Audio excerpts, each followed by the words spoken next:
I'm Mayor Adina Ishi, and it is an honor to welcome you to the 22nd Annual City of Berkeley Holocaust Remembrance Day program. I want to begin by expressing my heartfelt gratitude to former Berkeley City Council member Susan Wengraf to her leadership in bringing today's meaningful program. Now more than ever, as we see attempts to erase history from our libraries and classrooms, and as some in positions of power openly embrace anti-Semitism, this gathering serves as both a remembrance and a warning. As we honor the millions of lives lost and the resilience of those who've survived unimaginable atrocities, we must reaffirm our commitment to sharing these stories and standing against hate in all of its forms. Silence is not an option.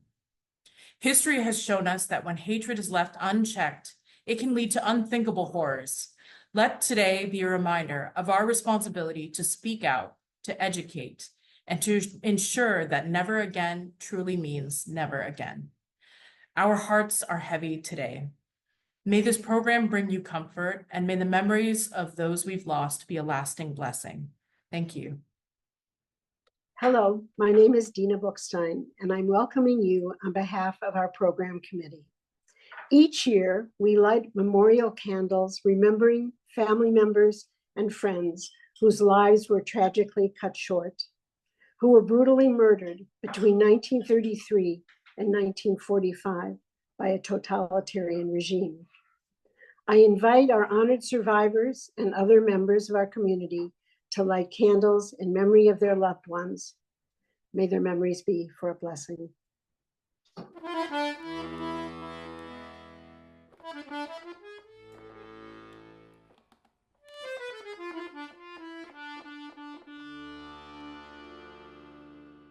My name is Izary Zimsovsky. I was born in St. Petersburg, Russia, then Leningrad, and now I'm a resident of Walnut Creek, California. I would like to light a candle in memory of my father, Iosif Zimsovsky, my uncle, Zalman Pechatnikov, and sister of my grandmother, from maternal side, Fruma Berezin, who was burned alive along with whole her family. Thank you. My name is Edith Hein, and I would like to light a candle for Erna and Leo Levy, my parents, and for 24 people who were all brought to the camps and were killed. Alexander Sherman. I was born in city of Taganrog, Russia. Right now I'm living in city of El Cerrito in California. I'm lighting candle in memory of my grandparents, Moisey Sherman, Hatzkel Friedman, and Alta Friedman, who was killed during the occupation of Donbass and city of Taganrog. In memory of my father, Eleazar Sherman, when he was in army on front, and in memory of my late wife, father, Zalman Neustadt, and her brother, David Neustadt, who was killed when they were in army on front, and in memory on my close cousins, Leonid, Lev, and Isai Friedmans, who was killed when they were in army on front. My name is Polina Kosovsky. I was born in Ukraine, and now I live in Concord, California. I would like to light this candle in memory of my parents, Faina and Viktor Simonovich, and in memory of my late husband, Mikhail Kosovsky, who all were the Holocaust survivor. Also in memory of all my extended family from mother's side, who were killed in Poland and Ukraine during the war. I am Volodymyr. I am from Ukraine, from Odessa. Now I live in Walnut Creek, California.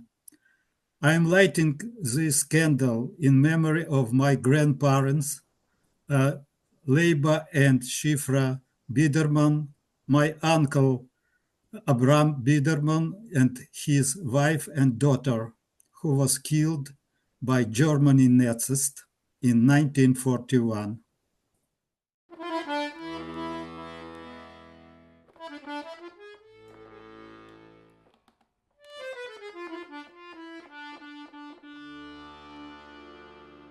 My name is Rita Clancy. I'm the Director of Adult Services at JFCS East Bay. Every survivor has a unique and important story to share. Some can speak openly about the experience, and some have never been able to talk about what they went through, not even with their children. We are fortunate today to have two special survivors who will share their stories in different ways. Eva Robert Lukash was born into a close, loving, and observant Jewish family on August 25th, 1936, in Budapest, Hungary. Eva and her twin Vera had a comfortable childhood. The family often attended the Dohányi synagogue on holidays. Her family owned a grocery store in Budapest. Their father, Julius, had joined his father in the grocery business and traveled to distant countries, buying spices for their store. During World War II, Hungary joined Germany, Italy, and Japan in the Axis alliance. The fascist Aerocross party, called Miloš, began terrorizing the Jewish population, closing Jewish businesses and schools, rounding up men and boys, and taking them to work camps. The Nazis invaded Hungary in March of 1944. Under Eichmann's direction, began the last act of the final solution that resulted in the murder of 565,000 Hungarian Jews in less than 1 year. Between December of 44 and end of January of 45, the Aerocross took as many as 20,000 Jews from the Budapest ghetto, shot them along the banks of the Danube, and threw their bodies into the icy river. Their shoes made of valuable leather left as testimony to the murders. The family had to move into a Jewish Star home upon Nazi occupation. These Yellow Star houses were a network of almost 2,000 designated compulsory places of residence for the Jews of Budapest. Eva moved 5 times in order to avoid deportations and executions by the Nazis. One of these Jewish Star home locations was close to the Danube River, where Eva and Vera, as 8-year-old girls, regularly heard shots and the screams of Jewish men, women, and children. The Danube River became a mass grave and was named the Bloody Danube. Eva remembers being hungry and going without food.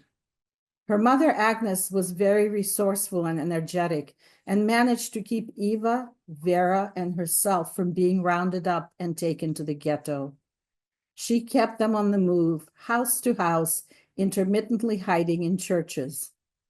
While wandering in Budapest one day and looking for a place to hide, they saw Raoul Wallenberg, who was a Swedish diplomat and is credited with saving the lives of 100,000 Hungarian Jews during the Holocaust by issuing protective passports and creating safe houses in Budapest.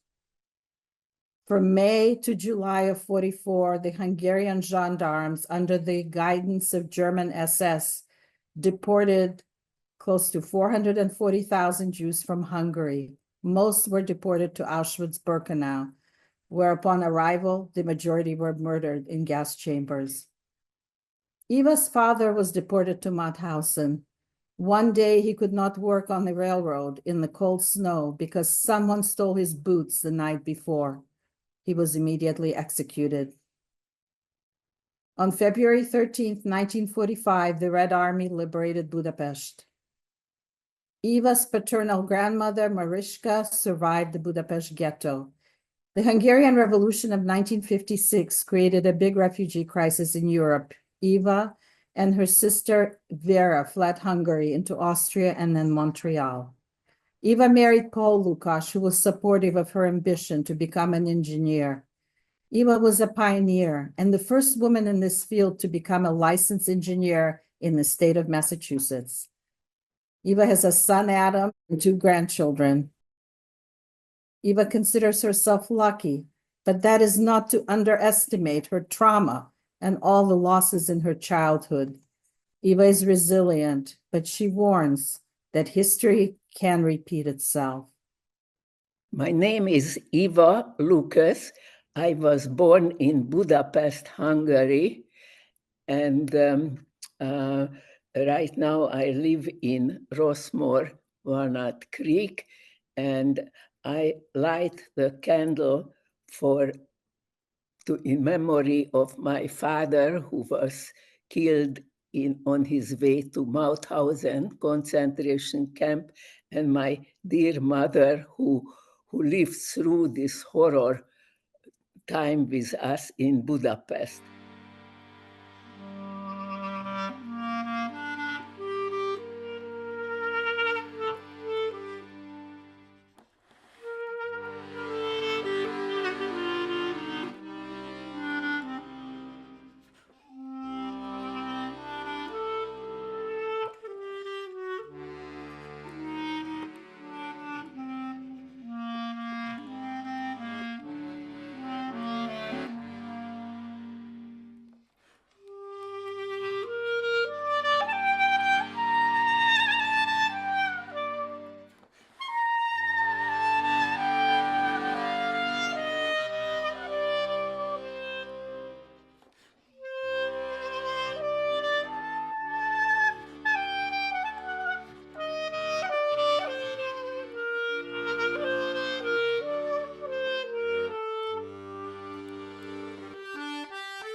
Adela Meyer.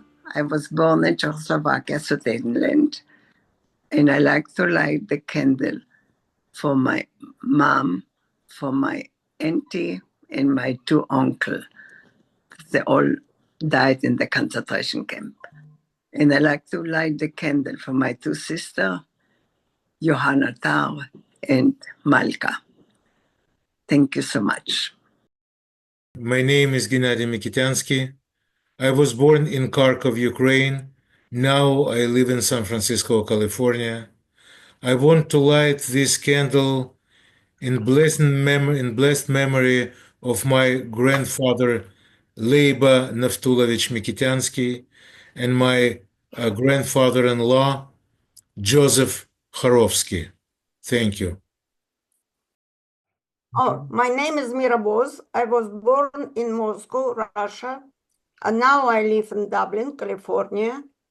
I would like to light the candle for my father, Mendel Feldman, who was killed during the Second War, and my mom, Leah Edman.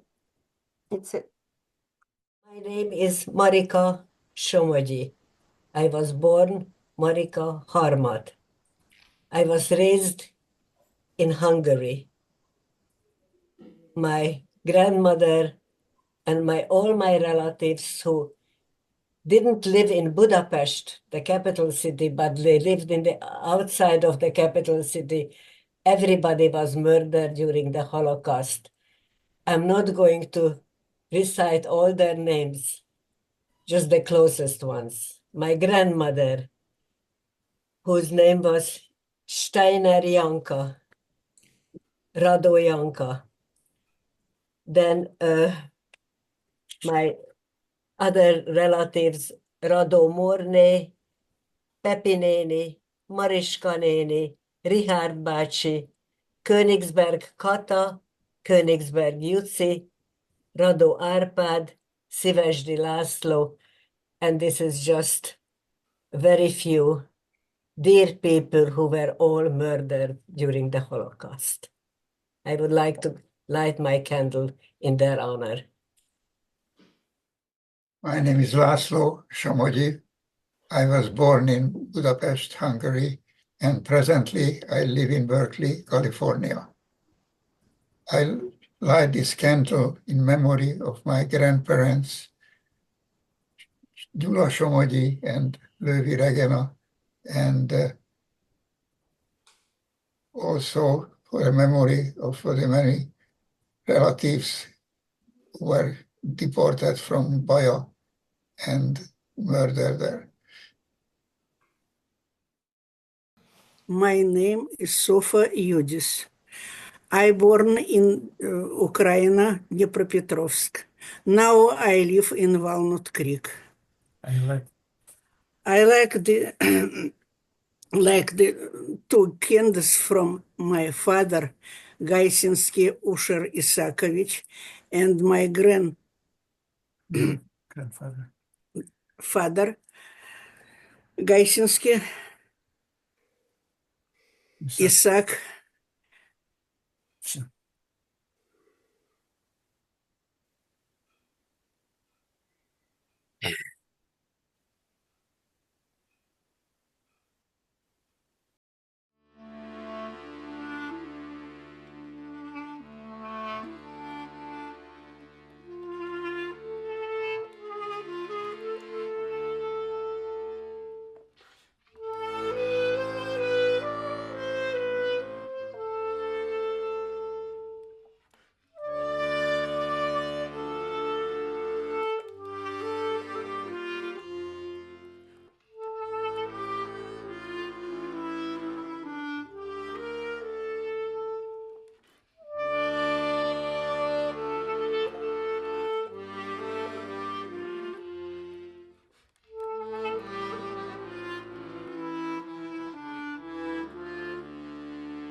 It is my honor today to introduce our distinguished Holocaust survivor, Helen Fixler. Helen was born in Eastern Poland in a town called Mlyniv in 1927. At the time, it was an ethnically mixed region and had swung between Poland and Ukraine for years. On Sunday, June 22nd, 1941, when Helen was only 14 years old, Hitler broke the non-aggression treaty he made earlier with Stalin. The German army attacked and quickly rolled across half of Poland held by the Soviets. Helen and her family and all the Jews of Mlyniv were rounded up and forced into the ghetto. Helen will tell you about her remarkable survival during the darkest chapter of the 20th century. Helen often poses the question, I'm 98 years old and still here. There must be a purpose. I have to educate and tell people my story and make them understand where hate and intolerance can take the world. Please help me welcome Helen Fixler. I am here today to tell you my story, how I survived the Holocaust, because there are still many, many people don't believe that this ever happened, and many people don't know that they never heard about it.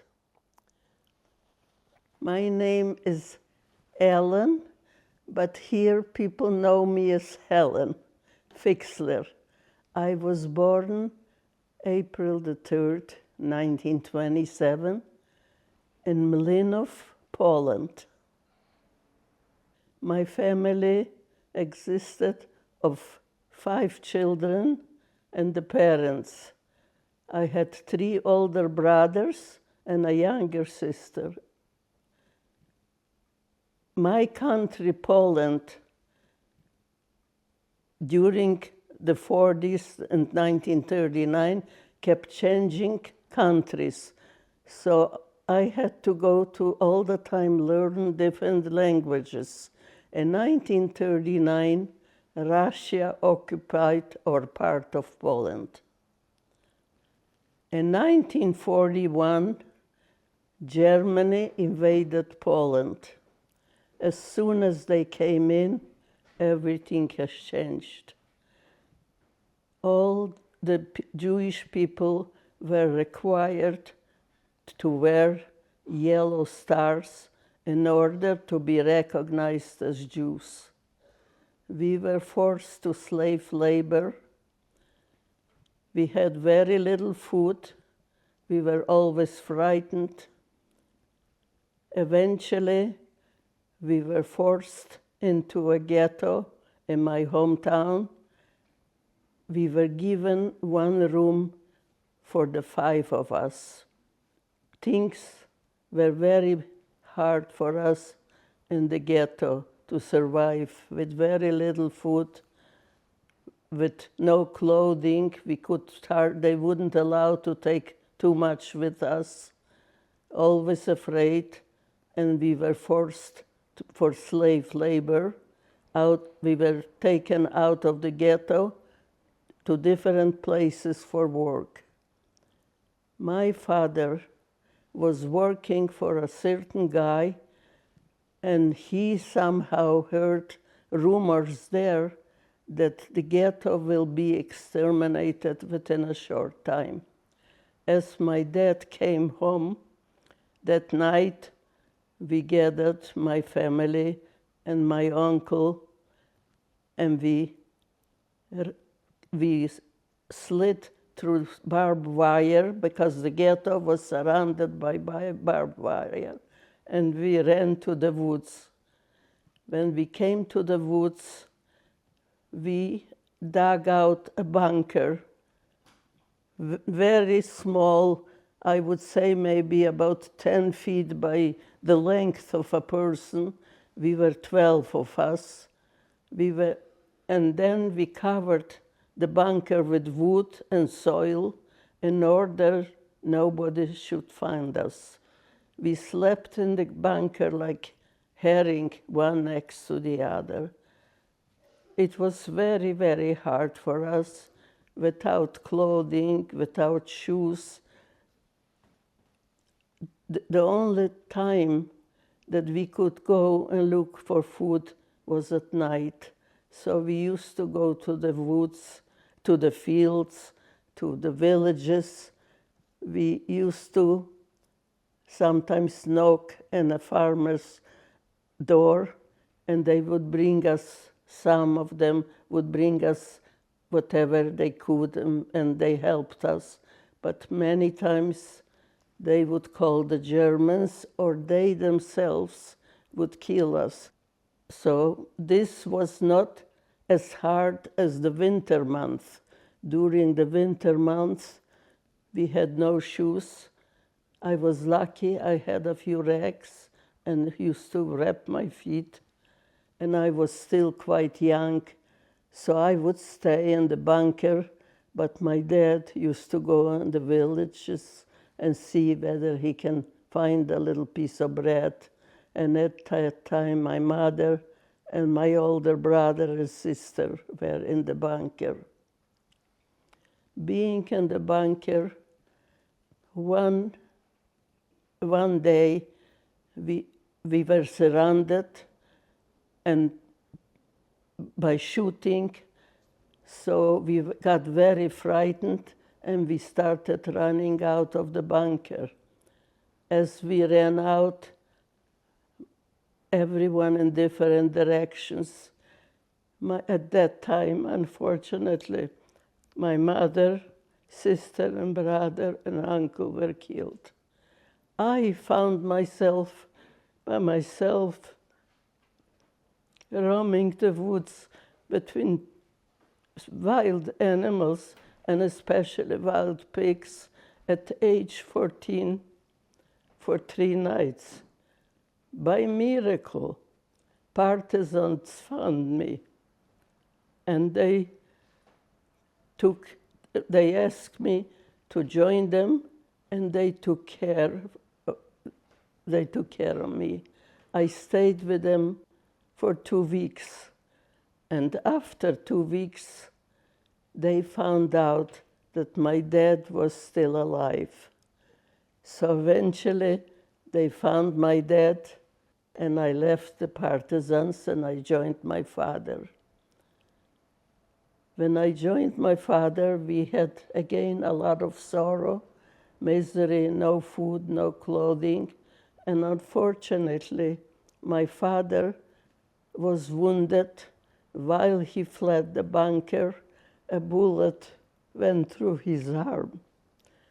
So when I joined him,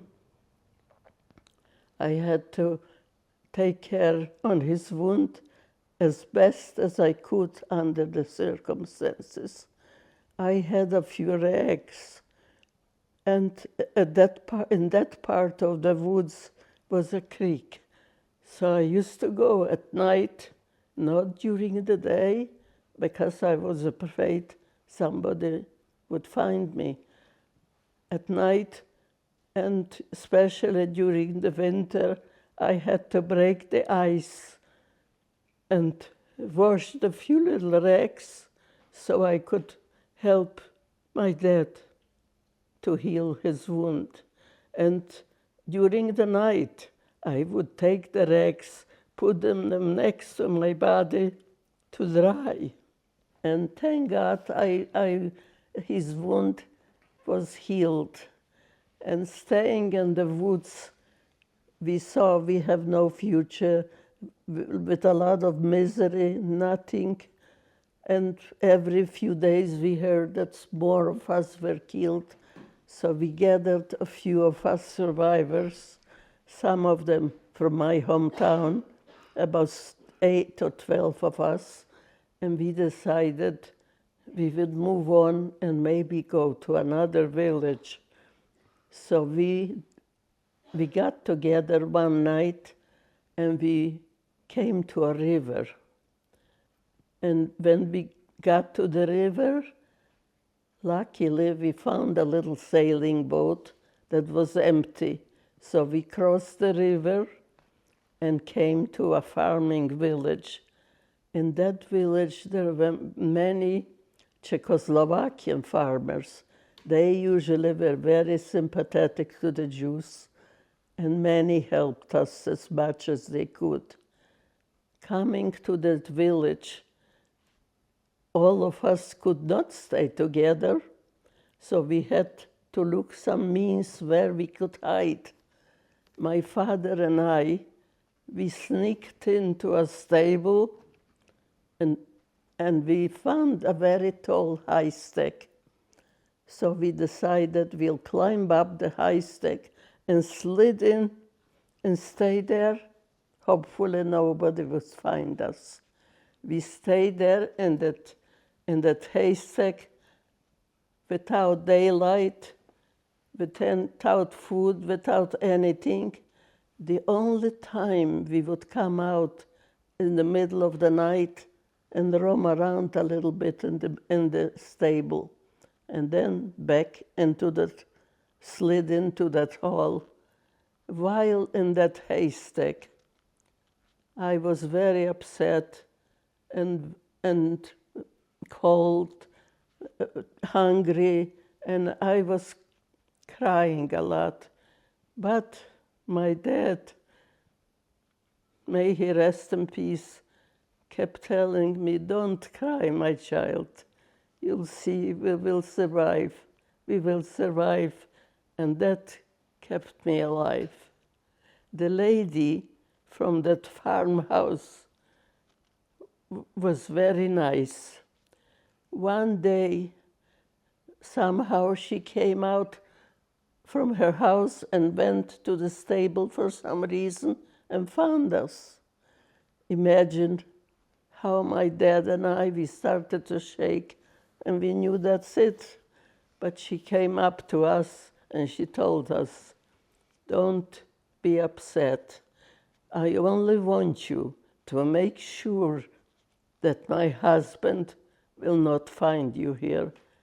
Eventually, she would bring a little food for us, and this sustained us until we were liberated.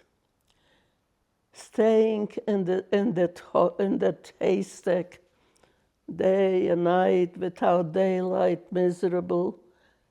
In a few weeks, we heard some explosions and some shootings. So we didn't know what was happening. But in a few weeks later, we were liberated by the Russian army. Can you imagine us coming out from the stable to be in daylight and to be free? The farm lady asked us to come to her house, so we stayed in her home for 3 days. After 3 days, we decided, my dad and I, we will go to our hometown, which was about, I would say, 20 miles or maybe more. By foot, we walked for a long time. We came to our hometown. We still found our home. So we went into our home. There were some people, but they knew that we were the owners. They let us in, and we stayed in our home. After a short while, about 2 weeks, my 2 brothers, oldest brothers, were in Siberia, because in 1939, when Russia occupied our part of Poland, they were drafted to the army and sent to Siberia. Being in Siberia, Russia, they found out that we were alive, and this was their luck. So they came back, and we were united, a family of 4. We were very happy. Living in my hometown, Mlyniv, was very painful for us. All the Jews from the town were killed. And as a matter of fact, they were killed not too far from my home, about, I would say, maybe half a mile. They dug out a very big grave, and all the Jews were put in that grave. So we decided it's too painful for us to live there. And we also heard that if we would go to Germany, maybe this will give us an opportunity to come to go to the United States or Israel. So we did get together a few families that were alive, and we decided we'll go to Germany. So we took a train to go to Germany. On the way to Germany, we were detained in Breslau because we didn't know at the time what was the reason, but eventually we found out that in Germany there was still fighting going on. So they didn't want to take us to Germany. So we stayed in one big room, 150 Holocaust survivors from different parts of Europe. After about 2 months, I guess it was the UNRWA, they came and they took us all to the trains, and we left for Germany. We came to Germany, Poking, that was by Passau, to a displaced camp for Holocaust survivors. There we came, every family was given one room, and we were taken care, we were fed, and they gave us some clothing, whatever we had. Being in the camp, at displaced camps, eventually, my older brother met a very nice girl, and he was married, and his wife had some relatives in Oakland, California. So they sponsored them and they left for California. My younger brother went to Canada because Canada was looking for young men to come and work. I remained with my father in Peking. But in order for my father to go to the United States or to Israel, it was required of him to have a surgery. All he had is just a hernia. So of course we decided he should go and have the surgery, but the only place he could go is to a German hospital. So he went to the hospital, and unfortunately, he didn't make it. He died there. So I was left again alone. Eventually, my brother that was in Canada found out that we have some distant relatives in Winnipeg, Canada. So they sponsored and they took me out, and I came to Canada.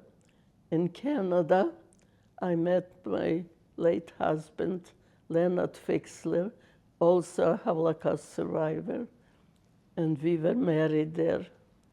We stayed in Winnipeg about 7 years.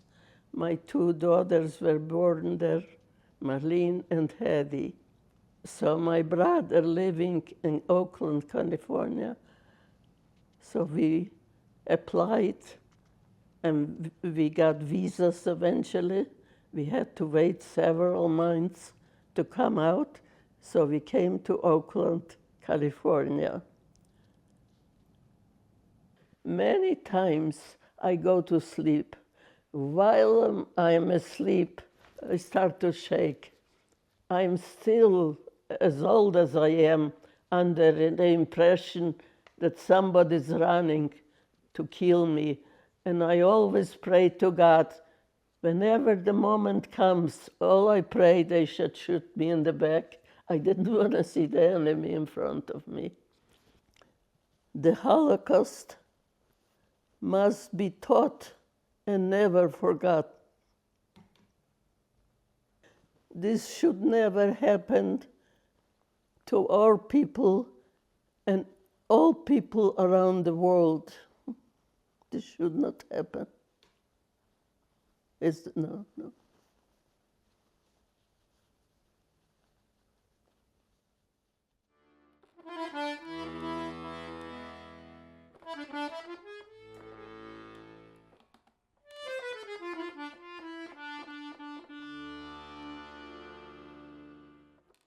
My name is Mark Geliebter from Kensington, California. I am lighting a candle today in memory of my parents, both survivors from Plock and Piotrków, Poland, and also in honor of my grandparents, uncles, aunts, and other extended family that I never got to meet, that all perished in the Shoah.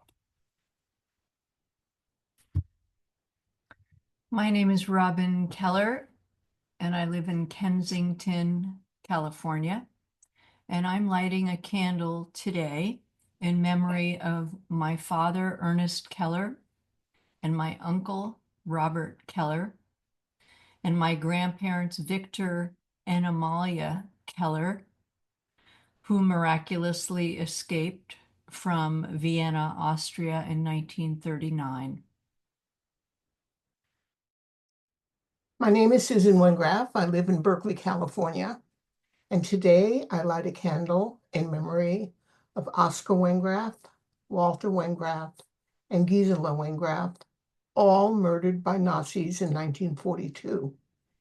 I also light a candle in memory of Helene Wengraf, who took her own life in Vienna in 1941.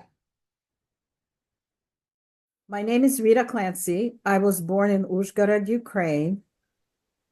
I'm lighting this candle today in memory of my grandparents, Marcus and Ethel Grunwald, and my little cousins, Bobby, Ava, and Kitty, who were murdered in Auschwitz. My name is Stuart Florsheim. I live in Piedmont, California. And today I light a candle in memory of my grandfather who survived Dachau and my family members who unfortunately did not survive the Holocaust. My name is Charlene Yetta Stern. I live in Berkeley, California. I am the firstborn child of survivors to my parents.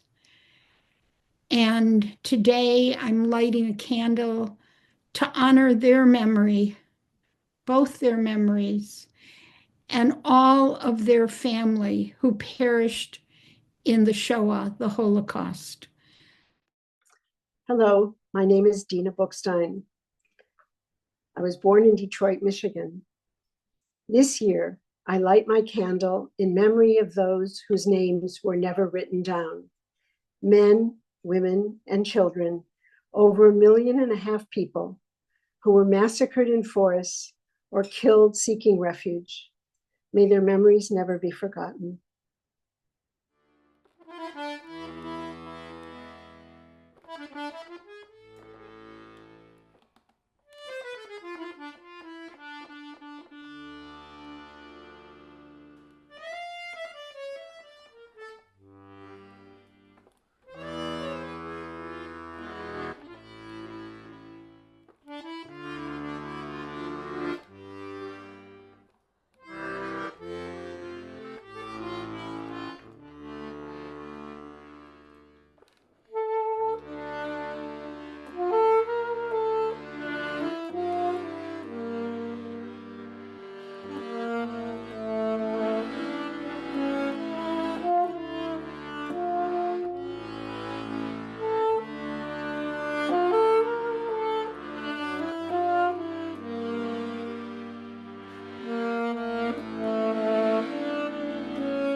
My name is Anay Sharma. I'm a second year at UC Berkeley and a lifelong resident of the East Bay. I was born in Alta Bates Hospital, just down the road, in 2004, nearly 65 years after the Shoah, and on the complete opposite side of the world. I am not Jewish, but for my remarks today, I'd like to deliver a message of the importance of keeping stories of the Holocaust in our schools, and of the value that intergenerational storytelling has on memory, tolerance, and solidarity. As time moves forward and we journey further and further away from the 1940s, I am reminded that the responsibility of remembrance transitions from older generations of survivors and their kin into the hands of my generation. For many Jewish families, their first time learning of the Holocaust comes through their family's own lived experience. As someone without that lived history, I first learned of the Shoah through literature in the classroom, specifically the Diary of Anne Frank, Art Spiegelman's Mouse, Elie Wiesel's Night, which were all powerful narratives that can be taught to children of all ages. The first time I met a survivor face-to-face was through my work with former Vice Mayor Wengraf and the Jewish community here in Berkeley. Sharing stories of the Holocaust is essential to all people of all races and of all denominations, to ensure that never again are not just empty words, but a commitment we all can make.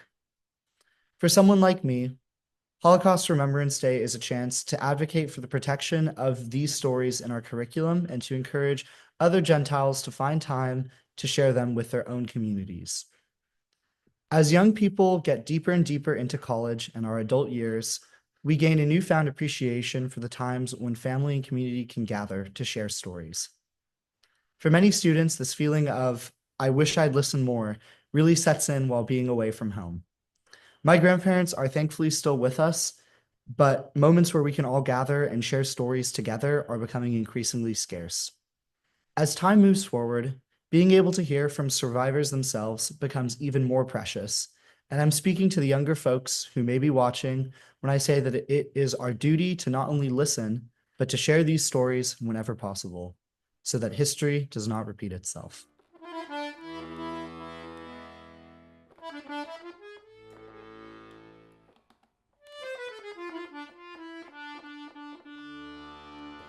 My name is Dina Moshkovich, born Dina Kurtzman. I was born in Ukraine. Now I live in Castro Valley, California. I would like to light the candle in memory of the sister of my mom, Ita Lapshun, who was killed in the wartime, she and her husband and her two little children. Я Моисей Холодовский. Родился на Украине, города Одессы. Я за бабушку Несу, маму Еву, папу Гришу, сестра Шура, брат Алик и дедушка Исаак. I'm Inna Holodovskaya. I'm married. I want to light candle for my parents, Raisa and Michael Yerenburg. Thank you very much. I would like to light candles in memory of my mother, Golda Yakimovna, and my grandmother and grandfather, two grandmothers and two grandfathers, Avram Borisovich and Chaim Shlomovich, and two grandmothers. I born in Moscow, Russia in 1939. Now we are in Dublin, California.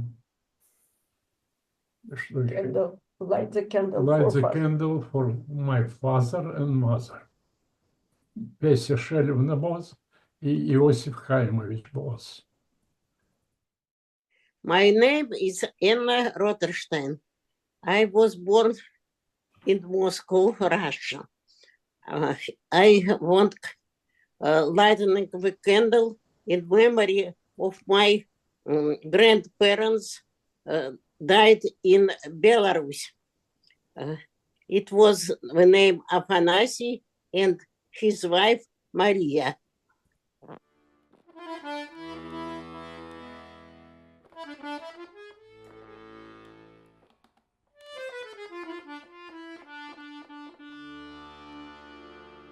My name is Stuart Florsheim. My mom is a Holocaust survivor, and my father is a refugee from Hitler's Germany.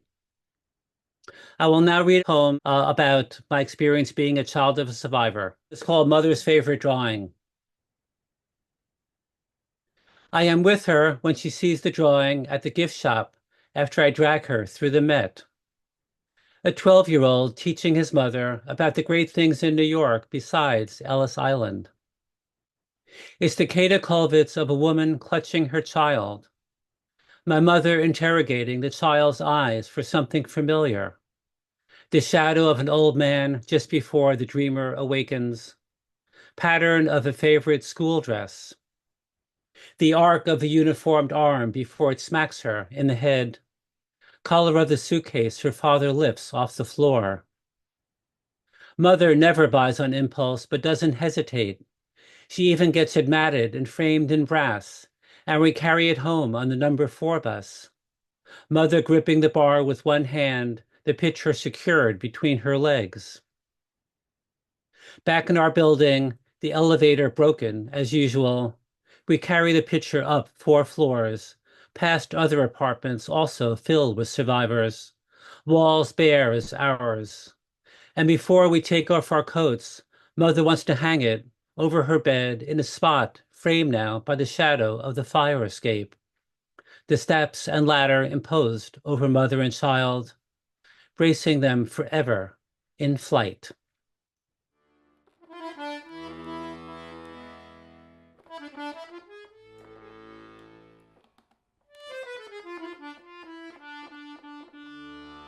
My name is Raisa Schimberg. I was born in Kiev in Ukraine. Now I live in Walnut Creek, California. I like to light this candle in memory of my grandparents, Zelik and Bela Voskoboynik, and their children. They died in concentration camp Dead Loop in Ukraine. In memory of my father, Mikhail Goldstein, and memory in my father-in-law, Mikhail Risman, who was killed in Babi Yar. Hi, my name is Evelyn Apte. I was born in Görlitz, Germany, and I now live in Berkeley, California. I'm 96 years old. I'm lighting this candle in memory of my aunt, Hilde Grodnauer Natanzon. She was murdered at Auschwitz. So my name is Eva Nadai. I was born Eva Breuer. I was born in Budapest, Hungary.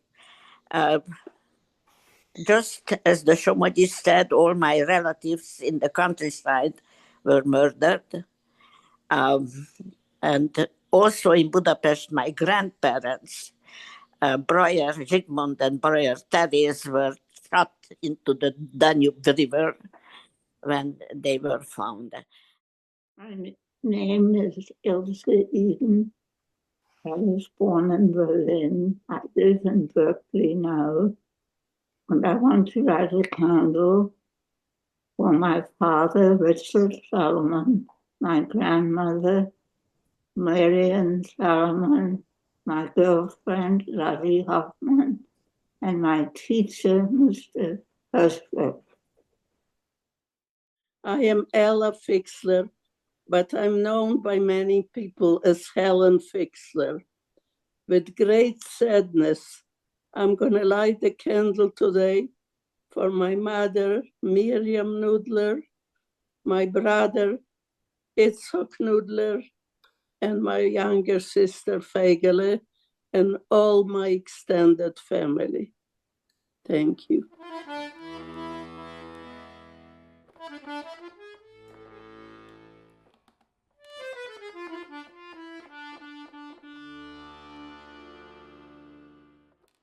Hello, I'm Paul Budenhagen, City Manager for the City of Berkeley. The City of Berkeley has supported the Holocaust Remembrance Day for more than 2 decades and is proud to do so today. Together, we solemnly remember the 6 million Jewish people who were murdered by the Nazis during the Holocaust. We mourn the lives cut short and the communities torn apart, and the painful and deadly reverberations that have followed all the way to the present day. We're grateful to our living survivors like Eva Lukash and Eva Fixler, who continue courageously and selflessly to bear witness to the atrocity. However, the generation who can give firsthand testimony to the horrors of the Holocaust will soon be gone. They pass along to us the responsibility to remember, and our task is significant. A 2023 Economist poll found that 1 in 5 American young people responded that the Holocaust is a myth. It seems more difficult each day to understand what threads of civility bind us together and prevent future atrocity. Surely one is education and remembering the past. We in Berkeley will continue to recall the horrors of the Holocaust as we understand that hatred of all kinds is unacceptable. May we have the strength and courage to act upon our solemn vow to never forget. Thank you.